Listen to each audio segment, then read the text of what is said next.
Guys, yung ginawa ko sa part 1 guys, hindi na talaga siya yung pinaka-design noon, binago ko na. Dahil siyempre pinakita ko siya yung kabuuan niya, di ba?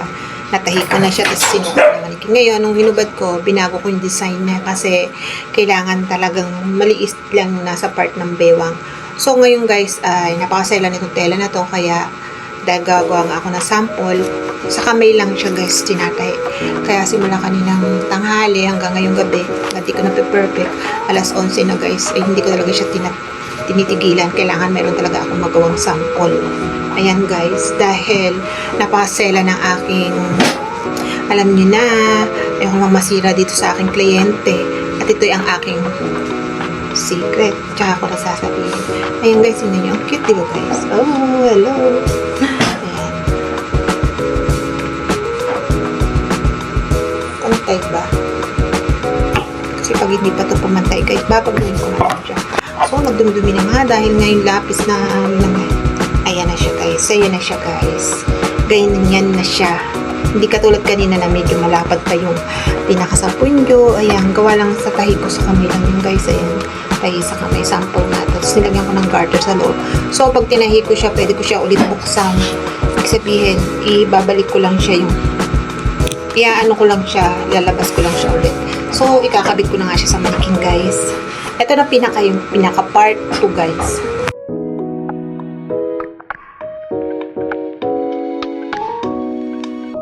Ito na nga yung last na design na naano ko guys. Kailangan kasi guys dito sa punyo niya yan. Yan, talaga sumisakto lang siya dyan guys. Dapat yan. Tapos ito guys, dapat ito nasa highway siya. Ito sa ito. Kaya perfect na siya na ganyan guys. Yan. Kailangan itong buto niya kasi dyan guys. Yan. Kung mapatong siya doon sa buto, ganyan na design niya. Pinaka-design niya.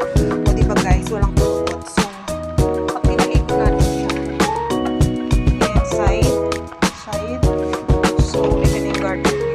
So, so guys, pagka okay naman na siya guys. Para hindi kilay. Kasi pag nilagyan ko, pag ginanito ko siya guys, ganyan. Labas na yung kuyukot niya, diba? Ng puwet niya. Pangit na. Okay na yan guys. Kaya, perfect! Done!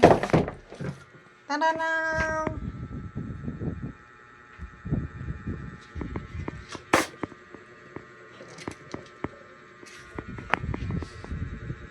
Tsaka alam nyo ba guys, ako din gumawa nito guys. Dati to siyang t-shirt. So, ayan na nga guys. Ayan ang ganda. Ganda diba?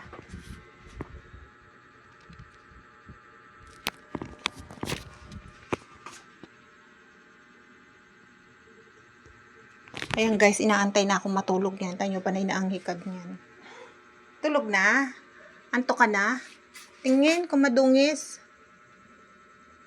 Ba't tuyo na yung dyan mo? Ano ba yan? Ano ba ito? Ba't mayroong sugat? Kung maintindihan itong puso nito. Ayan guys, inaantok na guys yung aking alaga. Pinakamamahal na yan. Perfect.